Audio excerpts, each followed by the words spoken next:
Welcome to the Eat Y'all Podcast, where we discuss the struggles and successes of the farmers, food producers, and chefs who are working to get better ingredients into restaurants today and to ensure their availability in the future.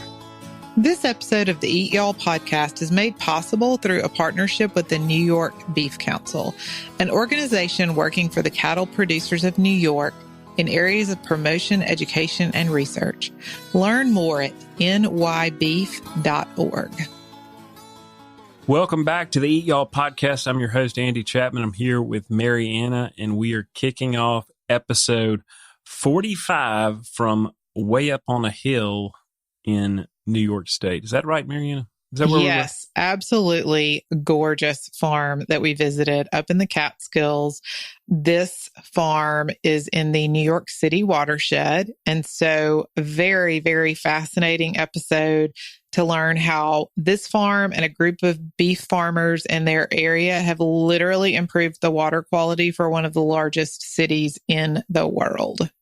We talked to two of the three generations working on the farm, plus Chef Chris McDade from Popina in Brooklyn, which, by the way, we went and ate there the next night or two nights later. Fantastic.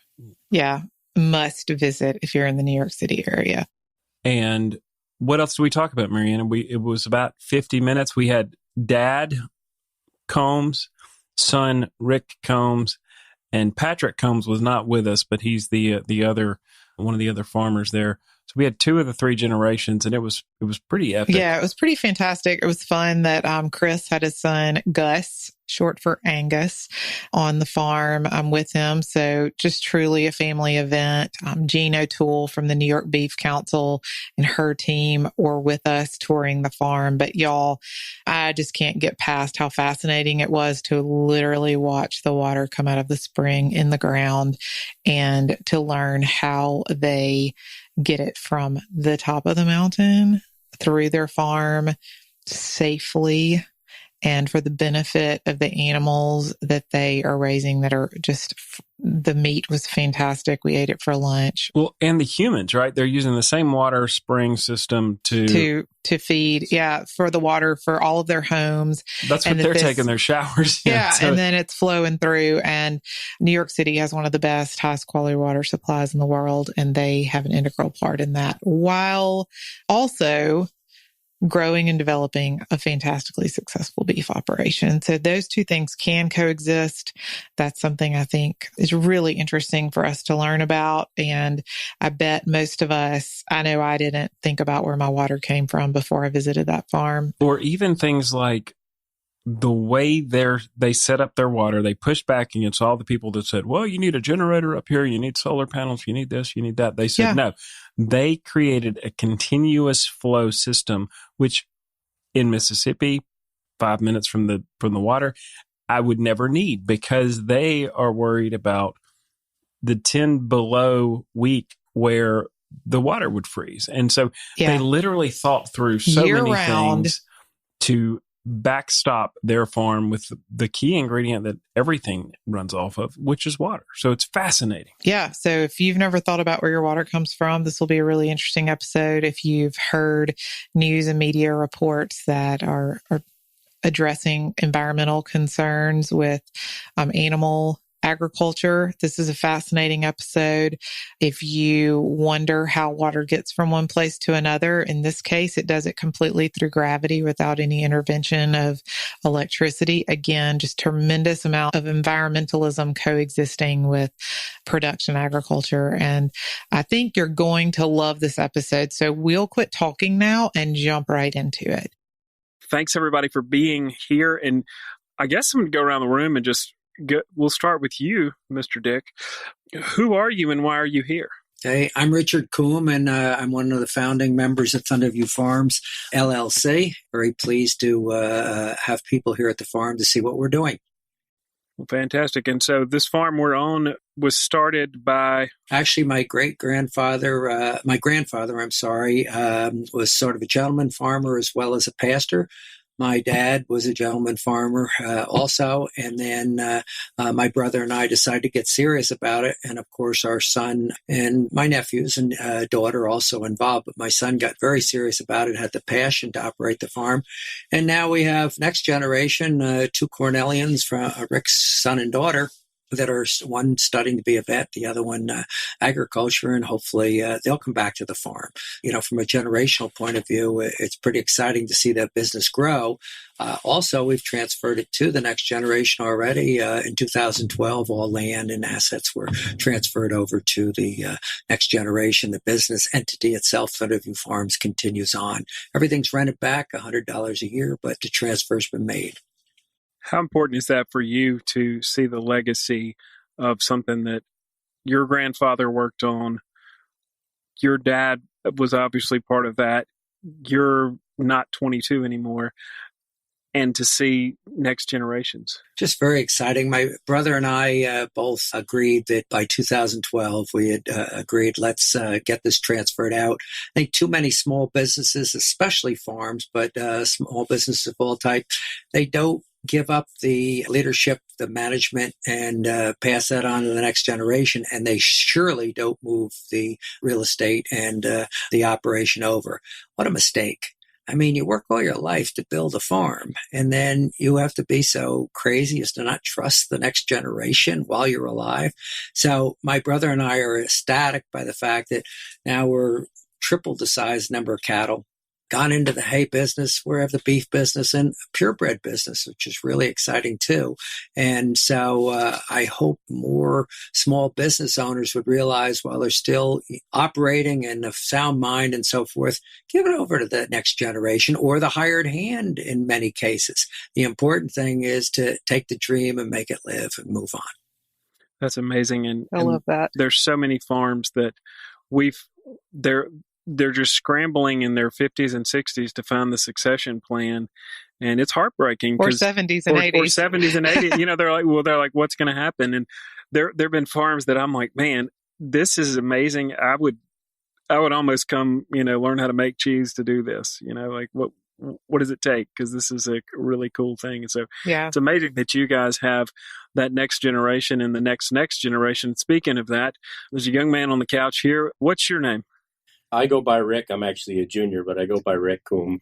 Have the passion for the operation and have since a very young age when Dad and Uncle Phil were both busily traveling the 100 miles to Albany every day. And I was the youngest of the children. Well, Kathy's the youngest, but my cousin. But the two of us were much younger. Everybody was off at college. And but not coincidentally, Dad and Uncle Phil's careers were, I won't say at their peak, but nearing their peak, and they were off the farm more than ever. And lo and behold, it all rested on my shoulders, and I decided that I was going to grab it as opposed to run from it. And it's been a passion ever since.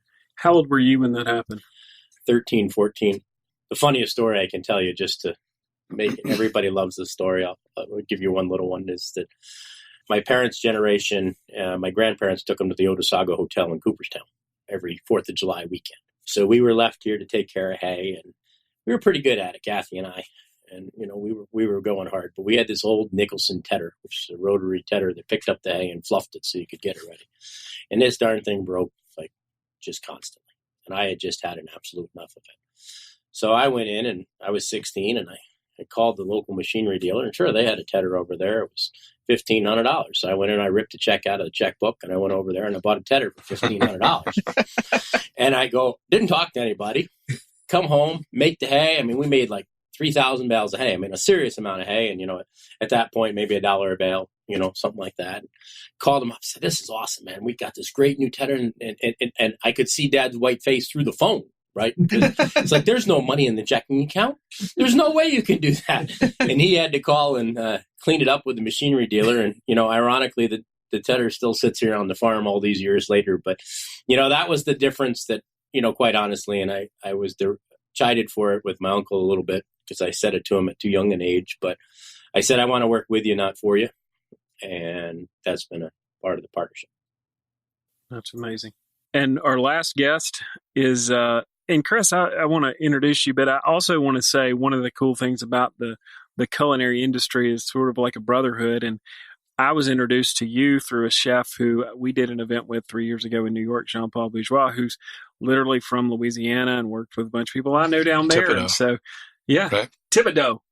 And so it's so great to have a connection with a guy who's like-minded and one of the culinary brethren to come join us. So introduce yourself, Chris.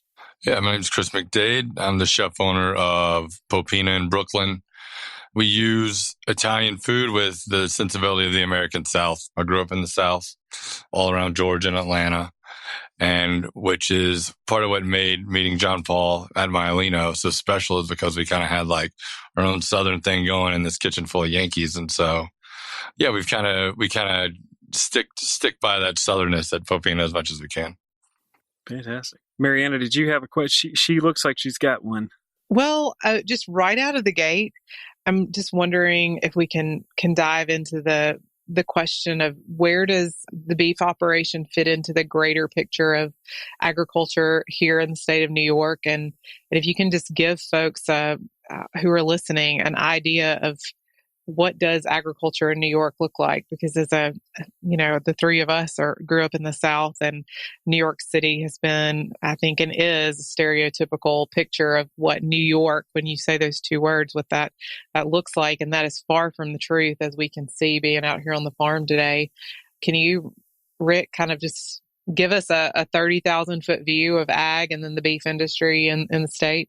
Well, I think the reality is there's a lot more to New York than Manhattan. And a lot of people don't realize that you can get in a car and drive 7 hours to the Canadian border almost, and 7 hours west to Buffalo, right? So, I mean, you're talking about a serious mass of New York. And as you get out of that city of New York, it starts to change. And we're part of that first transition, I would say, the Hudson Valley. As that transition occurs, you come up the Hudson and you start to see some of that river bottom land more, west of Hudson. You get into the Catskills, which is where we are, east of Hudson. It's more traditional, but it's seen more urban sprawl over there, just as it's an easier. And the biggest reason, quite frankly, candidly, is the train service. At the end of the day, Metro North going north up through Poughkeepsie and on north makes a huge difference to that side of the river versus this side of the river. But as you go further north, and we're sitting here today about 100 miles north of New York City, 100 miles south of Albany, 100 miles south of Binghamton, kind of in a triangle. But the world really changes as you go further up north in New York. And I don't know if I can remember the numbers Jean told me earlier, but I think she said there were 7,300 beef farms and 3,700 dairy farms producers in the state. So, I mean, to put it on a scale basis, that's still a lot of farms. But, we were in a time where less than 3% of the population when I was in high school, and now it's less than 2%, probably getting close to 1% of the population is actively involved in agriculture. But I think the important part of all of it is it fits in protecting the environment. And I think that's our key here. It's part of an environment. It's part of a whole situation. Here we are. We sit in the watershed for New York City, which is the water supply for 9 million people. What happens on our farm is in New York City's terminal reservoir in under 24 hours. So that's something that we all have to pay attention to. And at the end of the day, though, steal my dad's line, but low density land use has been real good to their water. And that's forestry, agriculture, et cetera. So agriculture is healthy in northern New York. The dairy industry is struggling. There's a huge conversion of dairy to beef. I think it's part of our job and our role, and we've actually played a fairly active role in working with Cornell Cooperative Extension, et cetera, to help that transition, because I encourage many not to be in the commodity business. I've said this many times. When you look at commercial commodity beef out of Oklahoma and Nebraska, they're able to do it at a scale, at a cost much different than we are here. So I think it's very difficult. But we can offer a wonderful product to a unique consumers. We have the consumers. I mean, I think at the end of the day, that's the real difference, right? We have all those people that are drinking water. We don't have to sell that many animals to cover them. So yeah, for sure. You mentioned the water supply and the watershed. I want to talk. Maybe you could start us off, because I hear you have some expertise in this division of labor here. What is a watershed? If you're telling me like I'm 5, what is a watershed? Basically like a bathtub. If water goes into a bathtub on all sides, it all collects and goes out the drain. That's probably the best way to describe a watershed. Everybody lives in a watershed, but the size and scope of it can be defined by, the mountains and so forth. In this particular case, we live in the Catskill, Delaware watershed, and we're in the Delaware side of it. And why is that important? Because 9 million people get their water from these 2 bathtubs. And that's, as I said, in the eastern part of the Catskills is called the Cat watershed, and the western part is the Delaware. And as a matter of fact, the water from the Delaware portion goes down into the Delaware River. The part from the Catskills goes down into the Hudson River. That's the drain of the 2 bathtubs, if you may. New York City needed so much water that they actually have to have an interbasin transfer. They pump out of the Delaware bathtub into the Hudson bathtub in order to get more water for 9 million people for a thirsty city. Yeah, and I think walking around the farm, like one of the most interesting things that I think I've reiterated a few times that I never thought about that much was how big a role the water plays. And then it was kind of also interesting how the way you guys do it with everything based on gravity almost mimics the way the water gets all the way from here all the way to the city. It's an impressive concept. And I think it's fascinating to see how we've all learned and thought about the water. We're doing naturally what we wanted to do anyway, to be successful as producers, right? And I've said this many times. We're environmentalists before it was being cool. Right, we need to protect our land because that's what provides us our livelihood, our feed, and our fuel, and our finances, etc. That being said, you can always do better, and farmers are very, very resourceful and are willing to try lots of things, but they're often constrained by capital or constrained by knowledge, and the biggest thing is strained by time. And at the end of the day, one of my favorite things about Thunderview Farms is we are excellent executors. If you tell us what to do, we will do it with precision, even if it requires crazy times to do it, but we need help in knowing that, right, at the end of the day. And that's one of the things that this partnership with the Watershed Agricultural Council has really been able to do. Chris, had you known before you came up here that your water in Brooklyn came from up here? Not a chance. Isn't that amazing? It's and amazing. So few people understand where their water comes from. Yeah, I mean, like you know it comes, like you have an idea that it comes from the Hudson Valley, right? But it's like it's hard to understand until you see it, right? And I think even when we were driving in, I think we may have even passed. You passed the reservoir. Yeah, we passed the reservoir, right? And we had this giant lake. And we were looking out the window and trying to explain to my son what a dam was. And I don't know. It's just almost to put a face to the name, I guess, it makes it a little bit more special, I think. And I think it's ironic because New York City and the upstate communities at large are partners forever, whether we want to be or we don't want to be, right? And it's interesting how generationally that has changed as well, right? Dad was part of that original battle. Today, I'm the chairman of the CWT, which is Coalition of Watershed Towns, which fights that battle today. But it's very important that future generations fill in those gaps of the stewardship. And it's ironic as we talk about that group of leaders that created this memorandum of agreement back in 1991. It's now, 30 years later, the National Academy of Science just came in and did a massive research project, which was fascinating to all of us in the watershed, and said, oh my gosh, the water's cleaner than it ever was. So what you're doing is working. And in that process, though, there were certain areas and things that the city was doing, land acquisition being one of them, on a blanket basis, that may not be necessary at the size and scope that they were used to doing. And that crushes economic vitality if they buy land adjacent to a town. right? Flat land that was capable of being developed. When they buy the hillsides, it doesn't necessarily affect anybody, right? But it's probably not doing all that much for their water anyway, because those hillsides. So I think it's fascinating to see that. But one of the things that we thought was extremely important is that the next generation of watershed leaders come together and find solutions. And from land acquisition to today, we're working on land swaps, which was something that has been a pipe dream, where an upstate community could say, hey, could I get these 3 acres back? Because we really, really need them, for expansion.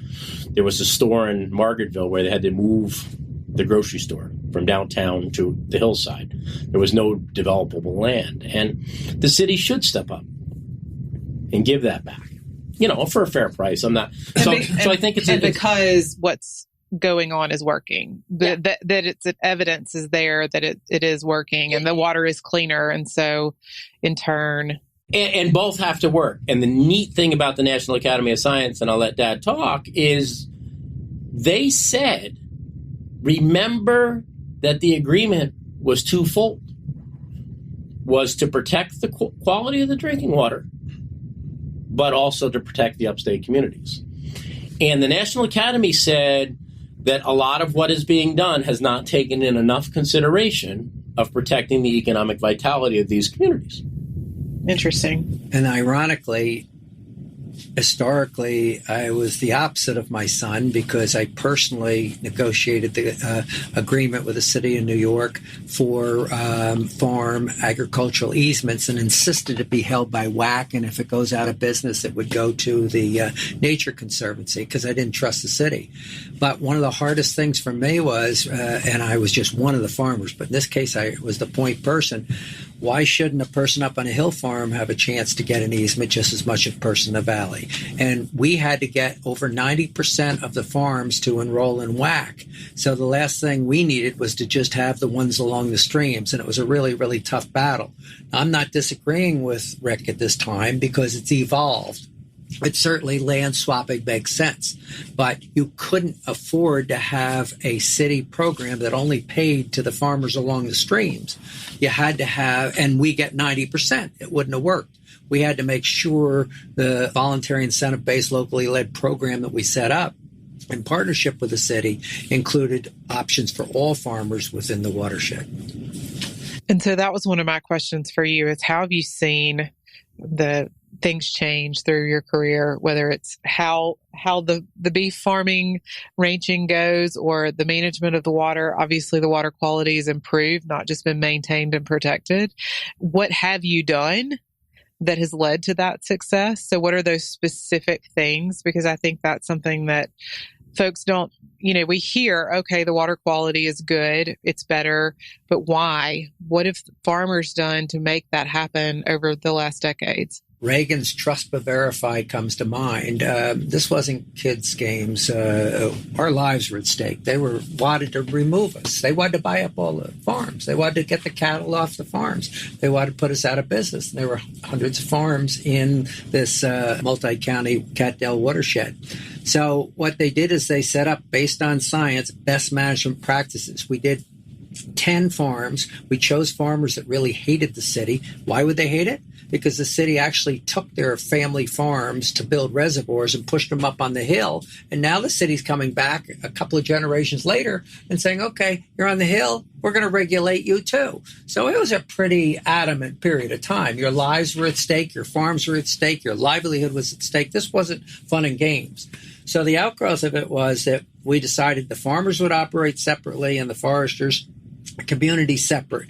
We did these 10 demonstration farms, and the city put $100,000 in. We'd use NRCS best management practices and Cornell Cooperative Extension, existing organization that works with all the farmers, to actually produce the whole farm plan, which we insisted. The city just wanted to do little things. No, we're going to do the whole farm because there's things on the farm that are more important to the farmer, less important to the city. And the outgrowth of it was it worked. And specifically here at the farm, and I'll rattle off a couple very quickly, we had our cattle concentrated, trench silo, didn't get a lot of the manure. It was a little closer to the stream. And they said, no, you had to move it. Well, our particular farm decided that we would take a problem and make it into an opportunity. And we decided to put an ag bag lane in with a series of bags on it. The city gave us options. What was the furthest away from the streams? In this case, it's a long ways from streams. And then they put ditch in above where we have these impervious pervious surfaces where we put our bags on. And the clean water coming down to those goes underneath the pads and out into the woods. We have a strip down below them. And then along with that, we have waters that comes in so that the cattle can drink that. The water is never where the cattle feces are. The little bit that is goes out to a filter strip. Then along with that, we have more manure that we can get and spread. And so consequently, they have a spreading schedule, a nutrient management plan. We have a map of the farm, every single acre of land, including pastures, what we can spread, how many loads, and what time of the year. There's some we can never spread manure on. There's other places it has to be back from the stream, in other cases if it snows. But the bottom line is, trust but verify, they come back in every 3 years and do a soil test. So if the farmer isn't taking it to the back 40 away from the stream where they should be and putting it all around where it's easier to get on their fields, it'll show up in a watershed right away. So this was pretty good because both sides in a partnership, it has to be an honest situation. And then we realized in order to keep the cattle out of streams, we never have had cattle in a pond, but we had put in a lot of ponds. They developed water systems from that so we could do rotational grazing. But that meant the city paying for the pipes, et cetera. So when it was all said and done, and there's just a few of the items, was their water's much cleaner. And we're only 4 miles from where 60% of the city's water goes through in Grahamsville, New York. And that's where their labs are, their upstate offices. It's a pretty important area.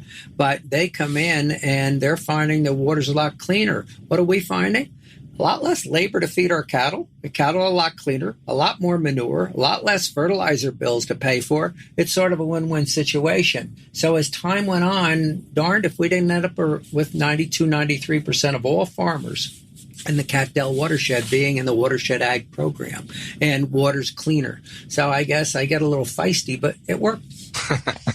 And in case anybody thought that farmers weren't nerdy and didn't use a lot of science and heavy brain work on their day-to-day, there you go. Yeah, that sounds very complicated, and but amazing. We were just walking around the farm and we're up the hill a little while ago, and you guys showed us kind of the origin of that spring, and we talked about how it fed the troughs and of course feeds all the way down to New York City, but you guys mentioned that that's the same water that y'all drink. Talk about that. Well, I mean, I think, it's wonderful when you have the hills and the gravity and the thought process. Chris, you mentioned that before. And, these were springs that we had developed. That was the traditional homesteader model, right? You came up into the mountains, you found a good spring, you located a house. I mean, that was the thing. And as we acquired, several houses to accumulate, this patch of land that we have, there were springs all over at some of these houses and farms, and some were better than others, but all of them serviced something in some way, shape, or form. And it's interesting because the one that we found that we use most hadn't really been developed by anybody in prior generations. It was something that we found. We had tapped into it for a couple of houses. My grandmother's house ended up, had a spring further down that was probably not as clean at the end of the day and we said, well, why not just tap into this? And there you go. Water gets to the second floor of her house because it's coming down the hill so far without any issue. There's no pump. There's no issue.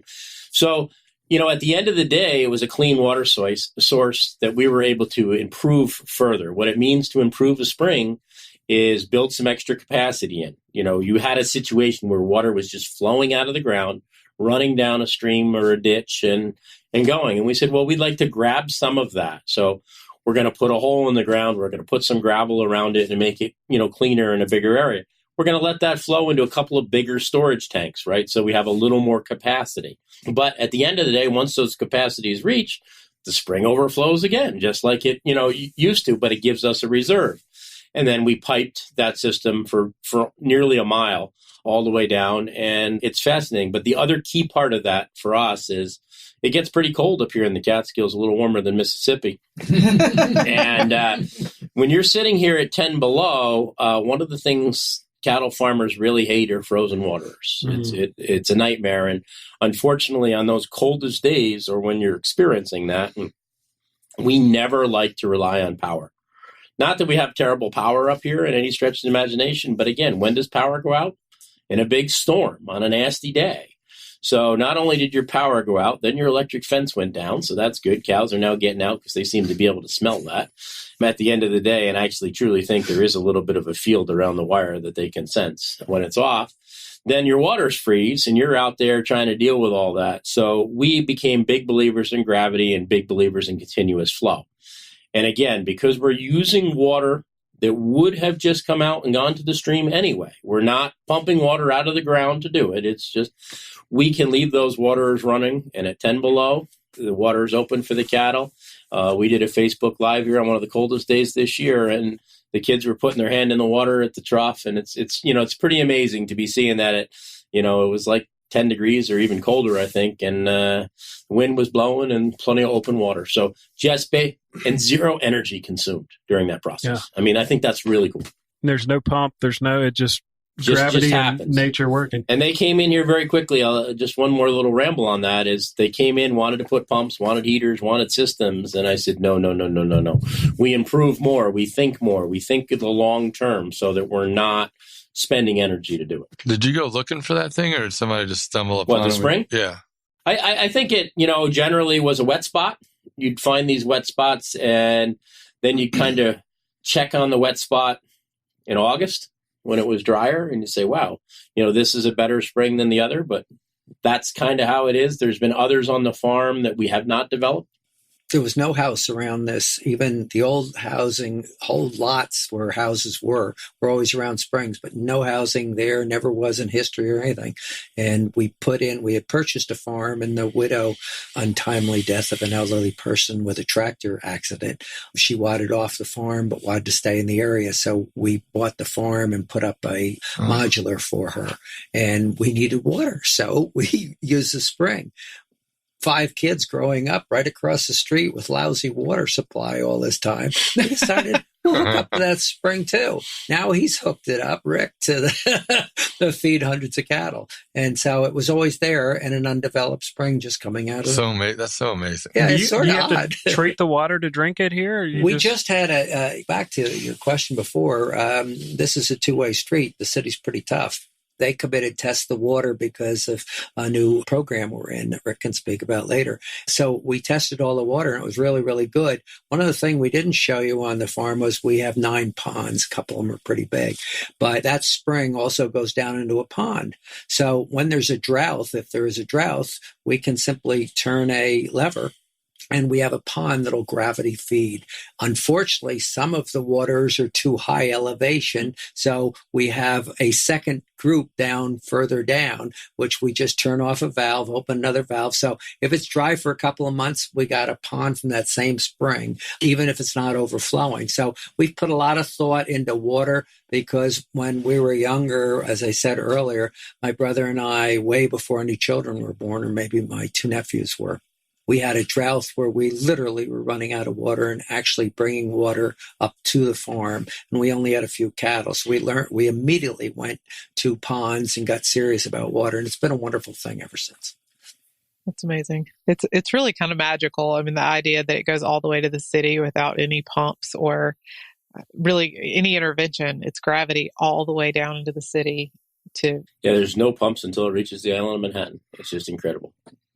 And you said 14 stories it'll go up, right? Yes, 14 stories. And the amount of pressure it has when it gets there is... And I mean usable 14 stories. It's like a fire hose at the end. Yeah, but the tunnel that goes from here, I don't have the gallons in my mind, but I think they use 1 billion gallons a day or something like that. 4.3 billion gallons go down through. There you go. I'm glad somebody knew that number.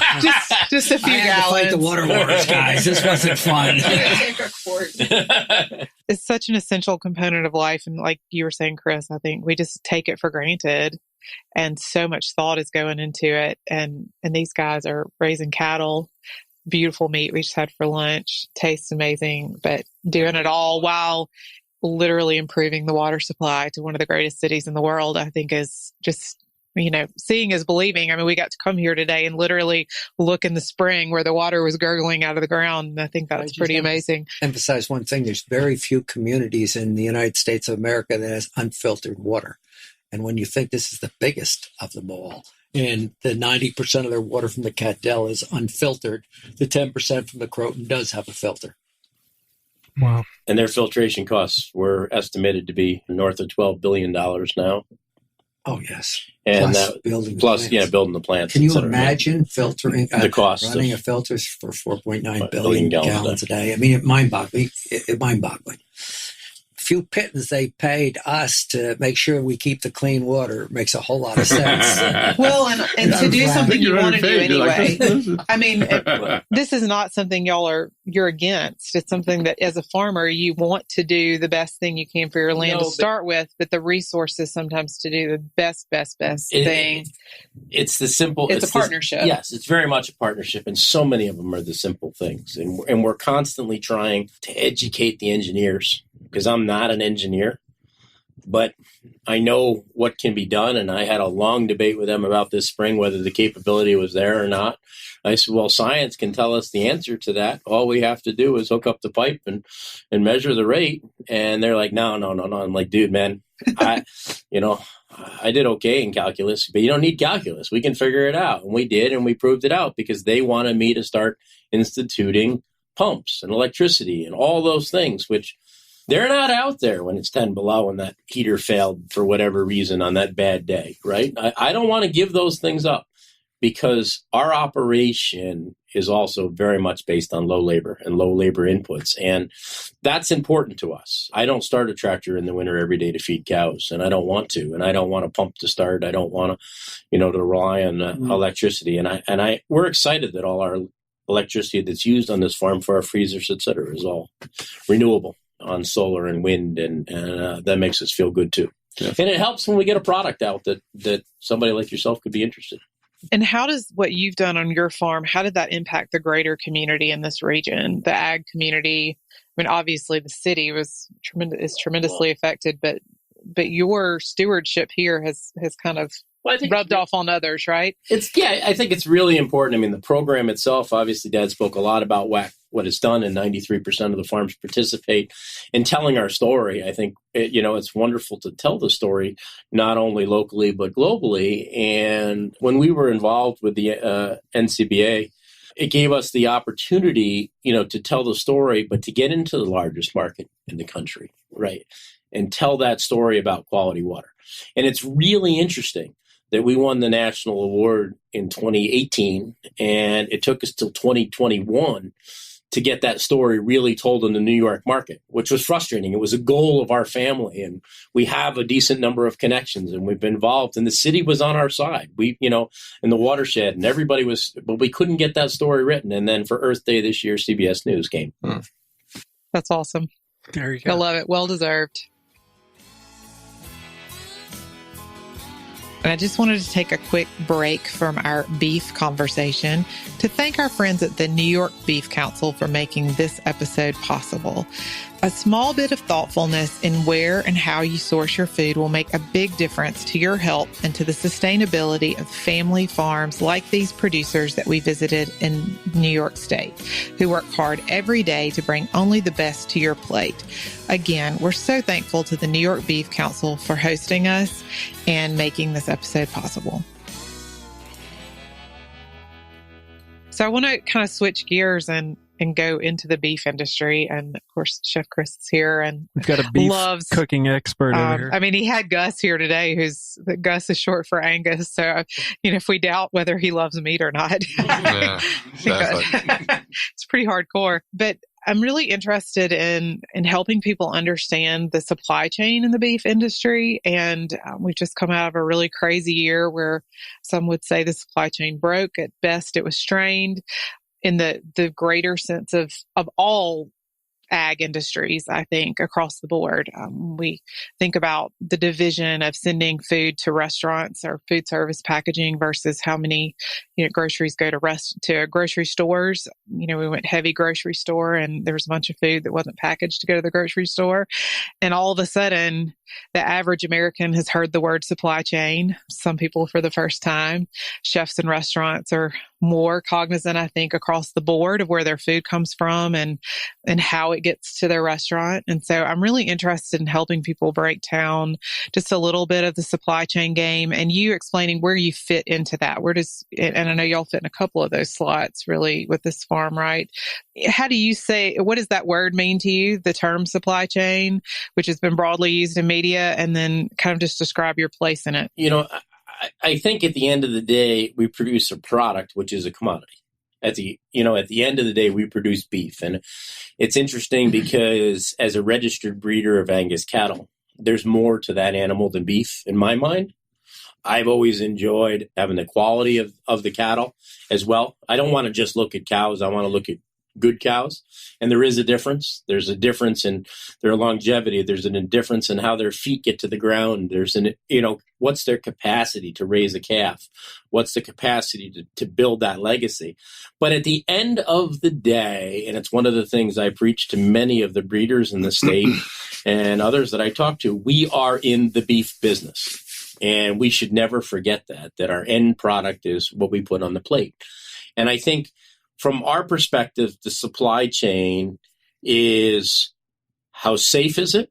We're in a country where that isn't an issue, right? I mean, very rarely, we all have, hiccups for whatever reason, but, we have a very safe, we have an affordable supply at the end of the day. It's an inexpensive protein, relatively speaking, for the nutritional quality that you get. So that's a piece of the supply chain. But at the end of the day, again, it's a commodity. And what's a commodity? A commodity is something that is produced at scale and bulk by multiple producers. The hundreds of thousands of beef producers across this country. I mean, it's silly, right? Was it 5 years ago? Beef prices are through the roof. The highest calf about 5 years ago. Lowest number of cattle in the country and a long time ago. And what do? Every one of us thinks, well, we'll put on another Ted head. Our neighbor won't do it. We'll get a little more of that money.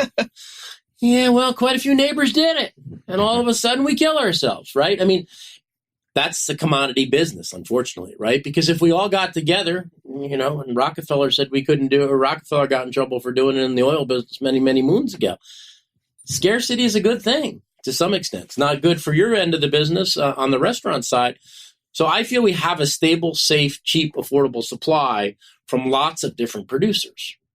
Then our goal is to differentiate from that, because I don't want to be in that commodity business. Because, business school 101 would say, what's your competitive advantage? And in a commodity, you got to be either the low-cost producer. Not going to happen in the state of New York. No. Taxes are a little more here than anywhere else, except for California, just right? A bit. So, at the end of the day, you can't be the low-cost producer. So differentiate yourself on quality, and that's what we've really focused on our end of it. And how do we get quality? And as long as that last bite, and that's truly in our business, is of quality, the silliest marketing program that we run is the simplest. Is if somebody sells a half of meat to a neighbor or a friend, I send them a check for $25. Yeah. They think they got the world, right? For that, right? Go buy an ad, right? I mean, and what do you get out of an ad? That barbecue? Where'd you get that? Oh, I got that from here. Here, can I have your number? That's what it's about. It's the differentiation. Literally, when you say that, it's kind of like you just told the story of a restaurant too, because right at the end of the day, we sell commodities too, and it's us and then the consumer, and then that's it.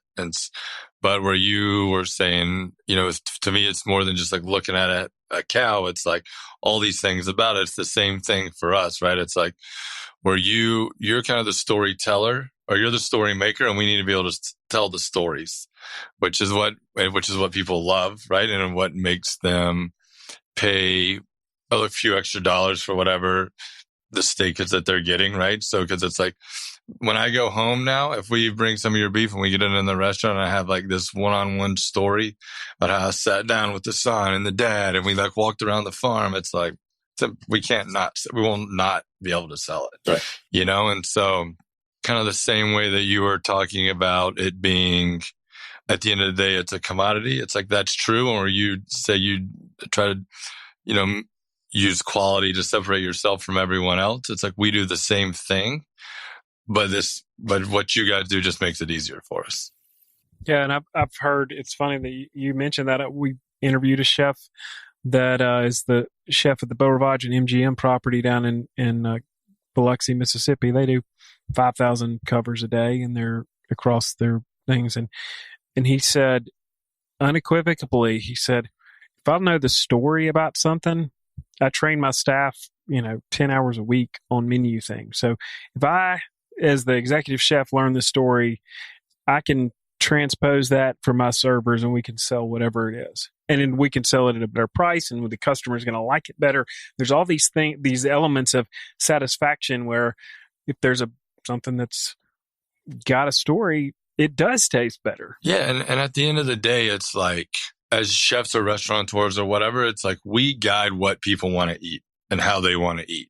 It's like if all of a sudden chefs were like, we definitely don't eat eggs anymore. Like no one cooks eggs, and like people are going to think eggs are something's wrong with eating eggs, And so not only when you're saying the guy wants to like tell the story and be everything else, but it's so much when you convey the story, people can like see it in your face and hear it in your voice. It's like Popina is built around stories. Like we've like been to Abruzzo to meet the guy that makes the cheese, or we've been to Puglia to like meet the lady that the women that make the orecchiette on the street. And like every time we tell these stories, people are they're like melting in your hands almost, and they just want to hear more, And so it's easy. Like what we try to do is just not mess it up, right? Because it's like, you're like, when we cooked the steak earlier today, you were like, we don't even put salt on it. And I was like, I hope this doesn't screw up this steak. I put salt on it. Everybody at this table is pissed off at me, It turned out all right. Yeah, it turned out all right. No, it's the creativity. It's that connection. But those connections are what sells. And we are a nation of storytellers, right? And one of the things that I realize is we as producers can't rely on others to tell our story. We need to tell our story. So to sit and have an opportunity to talk to a chef is an opportunity as producers we need to take advantage of, because whether the connection works between Chris and Rick is one thing, but maybe it doesn't. But maybe Chris hears next week something that will work, or Rick hears about a producer that might be able to fit Chris's needs. And we can't leave that to chance. As producers, we need to go out and do that. And it's really, really hard for farmers or producers, is maybe a better term. They're a bunch of independent people. We are in this business for a reason. We kind of like to work and do our own thing, right? We probably didn't want to report to somebody, right? At the end of the day. Yeah. And now you're telling us to go out and talk to people and tell our story. But at the end of the day, if we don't do that, nobody else will. And the thing is, as a small producer, it's really exciting to have groups like the NCBA nationally telling the story. But here in New York State, a very big agricultural state, as we said before, Ags and Markets, very, very active. And along with that, the beef checkoff. In other words, a lot of efforts being put in to making sure that these farmers understand how to market and, of course, telling the story of beef and how important beef is, since we're talking about that particular commodity today. That's a huge help to the farming community. And you chefs have a huge part in that, like coming out here and seeing this and being able to take it back and share it with your customers and build, your confidence in what you see on the farm here today, exactly what you just said. It transfers out to your customers when you stand tableside and explain what you saw. It's just you sharing the truth, but yeah. If nobody ever sees it. It's a snapshot up to the bigger piece. If I could take you to every farm across the United States, you never get back into the kitchen, but here's just an opportunity to see what is also done in Nebraska and Texas and Kansas and Iowa and South Dakota, that they're doing the same thing. It's just their scale might be different because they're able to do it at a different scale than, the constraints of labor or land or the cost of it all. Yeah, absolutely. I mean, we've seen it on probably knocking on hundreds of farms now. Well, and the cool thing, like, so you were talking about, you produce a commodity, and really all food is a commodity, but when it touches the hands of a talented chef, it becomes all of a sudden worth more. And it's worth more in different people's hands. And that's why we have the whole market of, you can take X number of pounds of this and make it into a $7 dish, or you can take that same thing and turn it into a $250 dinner for two. And it's this marriage of these two sides of the market working together that is really exciting and cool, because it's amazing what chefs can do with, if you say, hey, look, I've got a ton of oxtail sitting around. Look, I know guys that could turn that into a $32 entree, but it's really, as we would say back in Mississippi, that's simple. That's, that's country that's food. Home food. That's home food. It's just real. But that's what people want, especially now. Yeah. Right? Comfort So food is king, it just right? connects you in a way. It's like one of the reasons for me that Italian food and Southern food, they're almost the same thing, right? They both came from very humble beginnings, and they make the most out of very little. So, which is one of the reasons that made sense to me. When you talk about oxtails, all I can think about is oxtail vaccinara, which is like butcher style oxtail that they make in the Jewish ghettos outside of Rome. And it's like one of my favorite things ever. So That's funny. You should send me a box. He knows what to do with them. And that's a big piece of it. Yeah. Well, and you guys talked about, you're not raising ribeyes, you're raising an entire carcass. And so talk about that. You guys talked a little earlier about kind of the yin and the yang of, okay, I could buy a certain number of X, one cut of this cow, but unfortunately you can't. Well, I don't know. It is kind of fortunate that they're not all ribeyes, because we like the hangers, we like the skirts, we like the culotte, we like the Denver, we like the, all those things. But talk about that kind of tension in the market. I've never been to culinary school. I mean, we have a good one at the local college, and then the Culinary Institute of America is not far. But, I often wonder how much they're teaching, the breakdown of that animal. And Chris, you were saying the size becomes a challenge, right? It's hard to somebody walk in and, I used to carry quarters of beef, and I'm not sure I'd want to do that right now. So you slap a quarter down, and then at best, probably most people are looking at box beef or the primal cuts, right? Broken down into that level. And then where do you go from here? And I think one of the challenges that I've always seen is to try to match that. And I think we need the food preparers, chefs, industry to link and think more on carcass scale. And that's hard, because it's a tough transition, but there is everything from oxtail to ground beef to filet mignon, et cetera. And if you only take the one side, it really leaves the farmer holding the other side. And it's interesting, because you can get a good local pub that loves your burger, right? And all of a sudden you're moving burger after burger after burger. But you normally don't have a problem with the T-bones. You might have a problem with the oxtail, or you might have a problem with the short ribs, or, some of these other individual cuts that are, but boy, a brisket done right, or even a London broil that we can end up with a lot. Boy, so many people ruin that when they try to cook it, because they don't know how to cook it. But they might even cook it right, but they don't know how to cut it.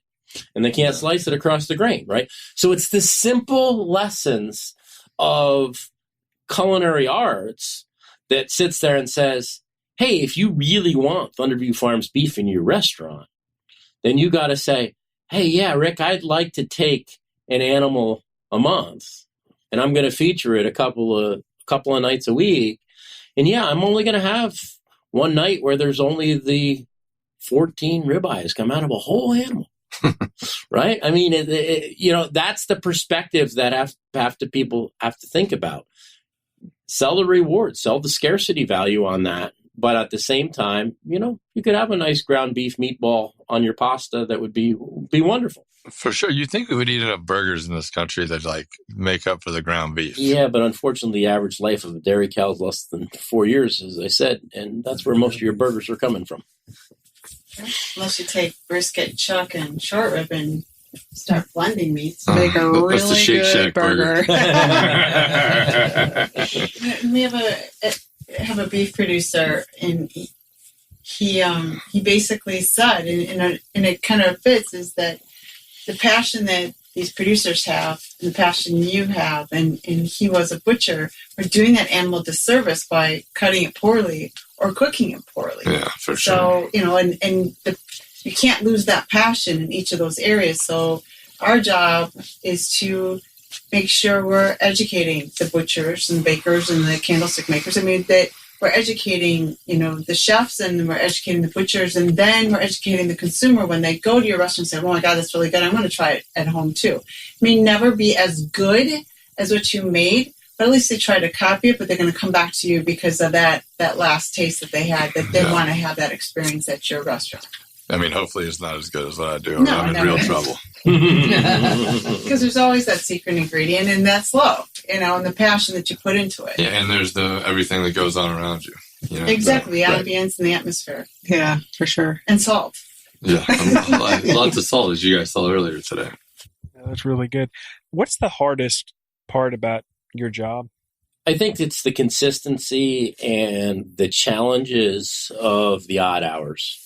Especially at our level, when you're a cow-calf producer, that baby calf is what it's all about. And they don't all come at the right time. They're not Monday through Friday, 9 to 5. There's that one that just didn't stand in the right line to figure out how to nurse. And you're standing there holding it up at 3 o'clock in the morning. Those are the challenges that we face.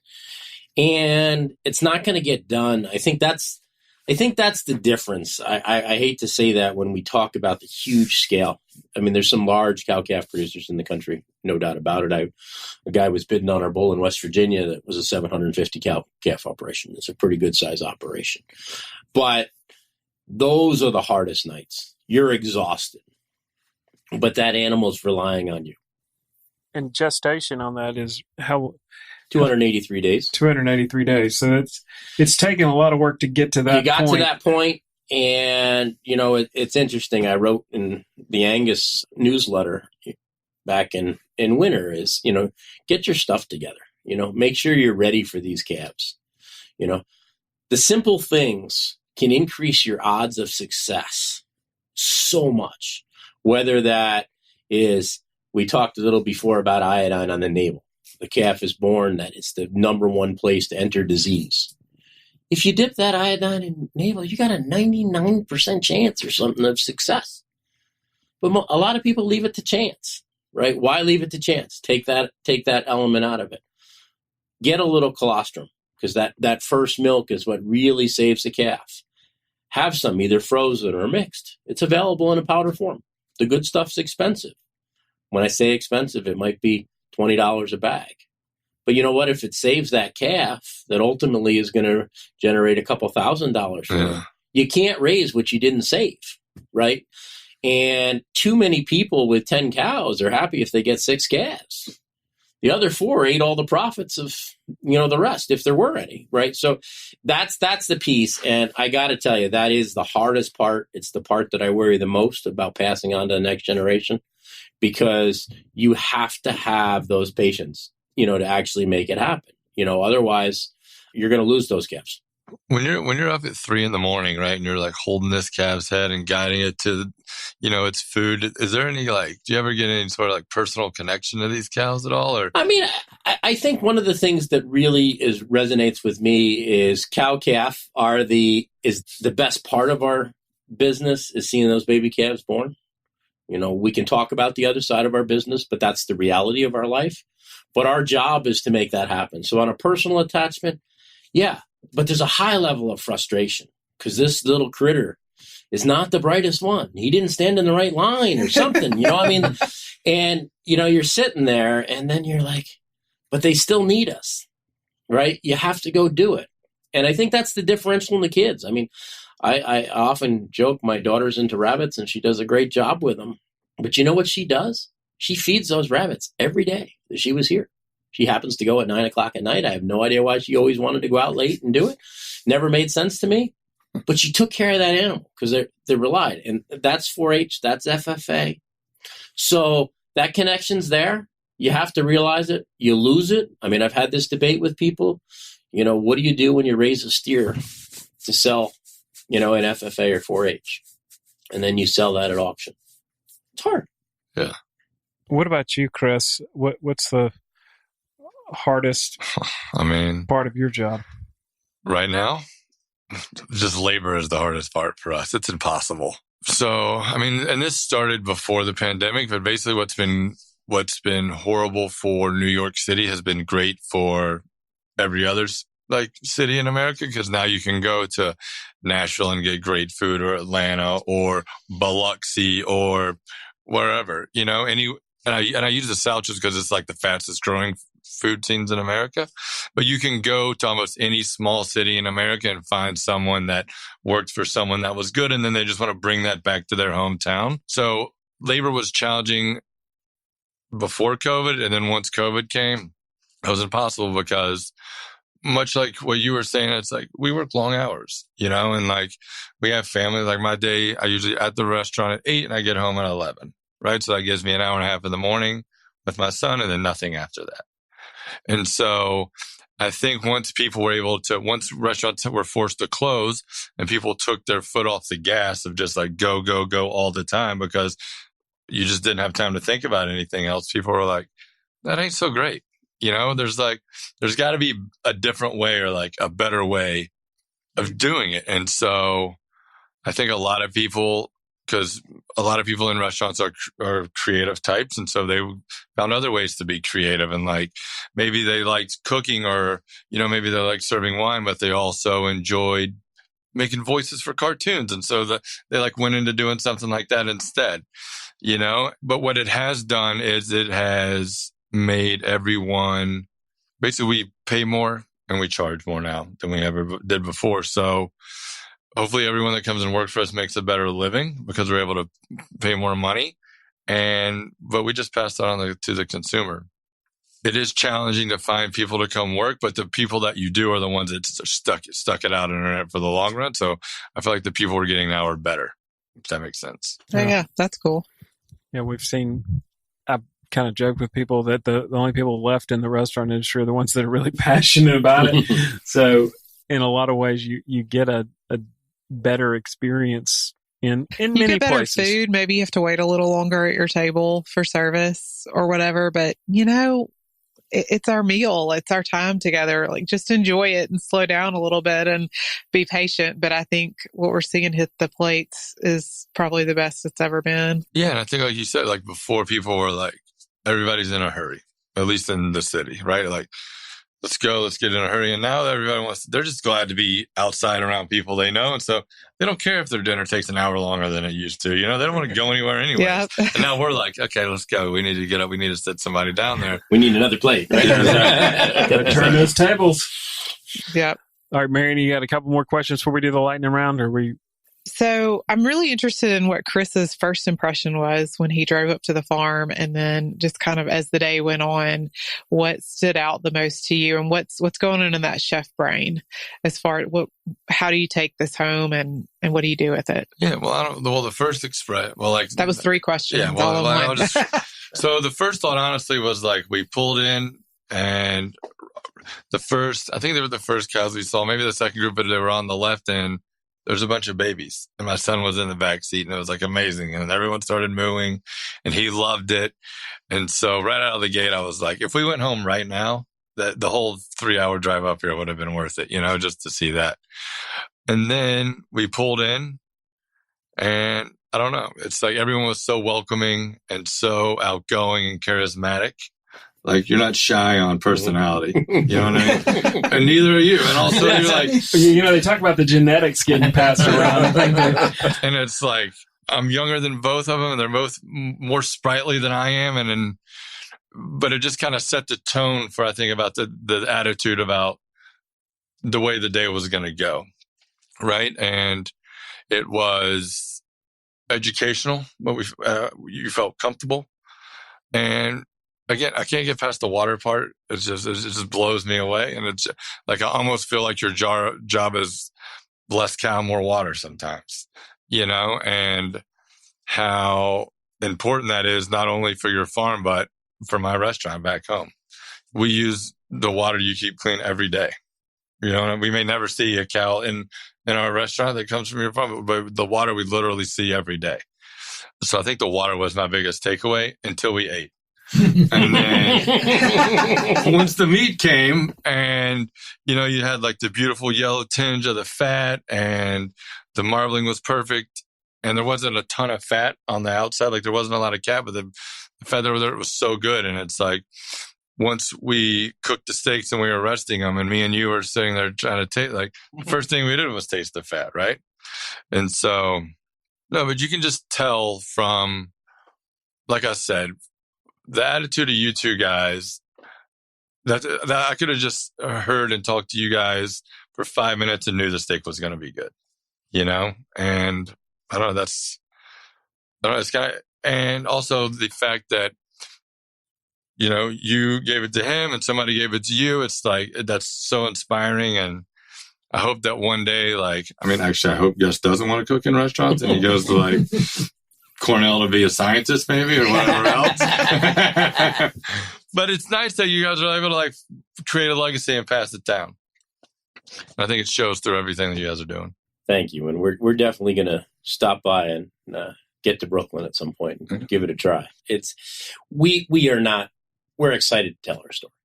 It's hard to clean up. It's hard to take the time off. You know, we go, I think we said first thing out of the bat, June is the busiest month around here you could possibly come up with. You want to talk to me in January? I got some time. You know, you probably don't want to tour the farm in January, but it's actually it's a pretty cool time. They're all eating out of ag bags and dress warm and enjoy it. But it's just a very busy time as we cycle everything through. But when you love what you do, it comes through, and that's we're very proud of our product. So we appreciate it. Hey, and Chris, I know we talked about this a little bit during or right before lunch, but from your perspective, I mean, you're in the city, you love working with great ingredients, you have customers that love your food. What do you imagine in the perfect scenario? What support can people like the New York Beef Council provide to chefs like you? What is the ideal scenario for farms and chefs working together? Education, getting ingredient information. I mean, there's a lot of different ways that could look, but what stands out to you as an opportunity for the future? Yeah, I mean, I definitely think chefs being smarter about the product can only be helpful for everyone, right? Me, the farmers, the beef council, the consumer. Absolutely. Right? But much like we talked about, even more so than that, I think it's just the stories, right? I think when it's why people like to shop at farmers markets, right? Because they have, and it may not be necessarily the exact person that's like growing the carrot or like raising the cow, but it's somebody that's very close to them, right? And they feel like not only are they like giving the money that they worked hard for straight to someone else who works hard to get that money, but there's a sense of community and conversation that goes on. And that person's going to talk about that carrot or that steak way more energetically and passionately and honestly than, you know, someone at Kroger or Winn-Dixie or wherever it might be. So I think the biggest thing to not only like get me excited, but also get guests excited is to just share the stories of the people that are out there doing things the right way. And I think that'll go longer. We can achieve more by those stories than anything else, I think. People will pay money for that story. Fascinating you say that about the farmers market, because we used to do farmers markets and, you know, we may again someday, but the reality is it takes one of us to sell the story. Yeah. And our time is at a premium at the end of the day. And it's just really, really interesting because I can hire however many kids to sit there and hand the steak across, but that's not the story. The story is when one of us is out there selling the story with the pictures of the kids and the farm, etc. But boy, it's a big time. It's a time suck, and the people want to talk, and they want to love that. They love that story, and they want it to happen. And I'm sitting there, and then thinking there, you know, all right, I'll take a pound of ground beef. Awesome. I just invested how much to get that sale? Right? You know what I mean? But like if I'm going to tell the story, you got about 5 pounds. And hanging out with a guy like Chris, and you can't even keep up with all of his demands. I can't keep up with his demands, but Chris and I are going to figure out how to put a few steaks in his restaurant at some point, sometime, somewhere. If not, Chris is going to tell a couple of his friends that, hey, I know where I can get some great beef, and that's what it's going to be about. But I want to go back to the farmers market, because as I left that and made that statement, we were at a harvest market for over a decade, and we had the same spot. And they tried to move us, and I'm not moving, or I'm not coming. Fortunately, it was somebody said, well, that's not going to work. I said, well, I do work for the guy that owns the place and have for 30 years, so I'm staying. If you want to take that battle, go ahead. And they said, no, I guess you can stay. But we stayed where we were, but we've sold hundreds of halves of beef out of people that ate that first steak from the farmer's market.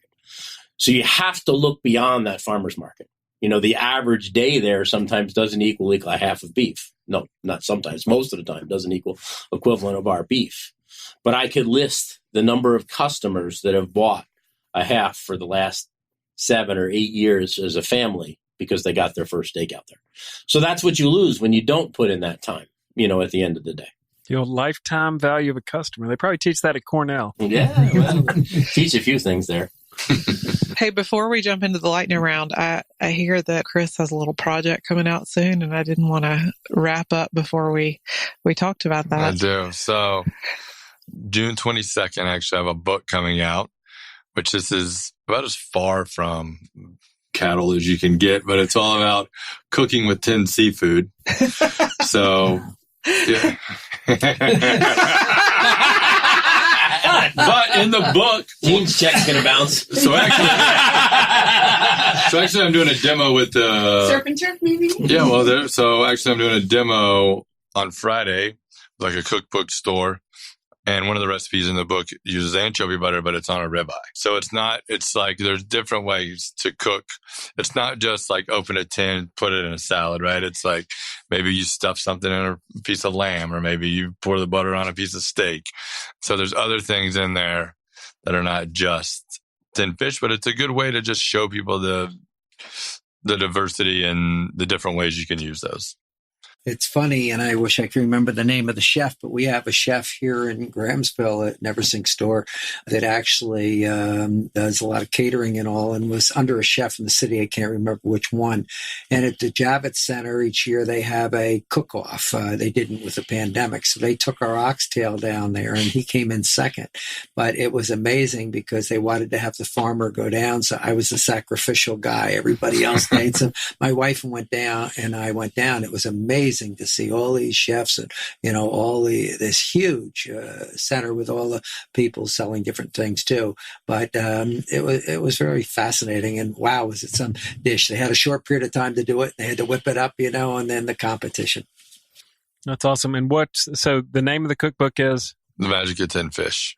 The Magic of Tinned Fish. And it'll be available on? Your local bookstore or Amazon. I know we're not supposed to say Amazon, but, go for it. Sometimes you got to go to the devil to get it. I don't know. We hate it, but they do show up. Especially in the middle of nowhere like us. It brings a lot of stuff to our house, too. Find it online. Find it online. Folks want to come visit you at your restaurant? Remind us the name of it. Yeah, so the restaurant's called Popina. It's in Brooklyn, Cobble Hill, Red Hook area. You can find it on Instagram, Popina NYC. I'm at Always Anchovy. And reservations to the restaurant available on Resi. Great. Folks want to find you? ThunderviewFarms.com, on Facebook at Thunderview Farms. So check us out or come to Grahamsville. Yeah, I definitely recommend coming up here for a visit. Great hospitality here today. Absolutely. And now for the ever famous lightning round. This sounds scary. All right, we're gonna jump into the lightning round. We're just gonna go around in circles, and if it's too hard for you, if you need to call a friend, phone a friend or something, we can do that. But we'll start with you, Dick. Biscuits or cornbread? Cornbread. Cornbread. Biscuits. Who's from the South? All right, we modified this one to kind of fit your market a little bit. Yankees or Mets? Oh, Yankees. Yankees. Yankees. I mean, I'm a Braves fan, so Mets is like definitely. All right, favorite cut of beef? Ribeye. I feel like I say the same thing, but ribeye. Strip steak. Strip steak. What is your favorite beverage to pair with your favorite cut of beef? That's a hard one. A nice red wine. Are you going cab or what are you going? Now, let's see. Syrah. What? Syrah, maybe. Yeah, maybe Syrah. Chef is helping him out every I just know what my wife would say. So that's Let me steer you. I'm not about the beverage at the end of the day. It's I'm fine with water. I just enjoy the beef. There you go. All right. What about you, Chris? Oh wait, we almost got skipped him. Yeah. A cold beer and a glass of bourbon is probably pretty good for me. There you go. You have a favorite bourbon? I have quite a few. I think Willett's been kind of what we've been drinking at the house the most lately. Little Willett. Yeah. That's a good distillery right there. All right. So, Nick, you can have dinner with any three people from history or, from dead or alive, your local area, wherever you want to. And they're going to come meet you upstairs on the patio and have dinner. Who do you have dinner with? Abraham Lincoln, George Washington, and Teddy Roosevelt. There you go. Ronald Reagan, Mark Messier. You gave me all that extra time, too, and I didn't come up with a third one. I think Teddy, too. He was my favorite growing up. I think I'm going to go John Smoltz. He's still alive. Yeah. Mm-hmm. Dale Earnhardt Jr. And Anthony Bourdain. Oh, Dale Earnhardt Sr., sorry. And Senior. Anthony Bourdain. Yeah. Yeah. Well, that's Bourdain. That's a good one. All right. So, Dick, your wife gets a call and says your husband's been arrested. What does she automatically think you did? Ran into a tree. At my age. All right. Hot wired a tractor. The neighbor's missing a tractor. Probably hit something I shouldn't have. There you go. Mariana was like, I don't know if you should do that one. I was like, no, it's timeless. You got to go with that. How do you unwind? I know you guys, all of y'all work very hard in different areas. They all got a little stressed out about that question. I was like, what does that mean? There were a lot of sighs and moans like, wait, what? No pun meant, but water. I love the beach, and I love the water skiing. I love swimming. So that's the big thing. Sleep.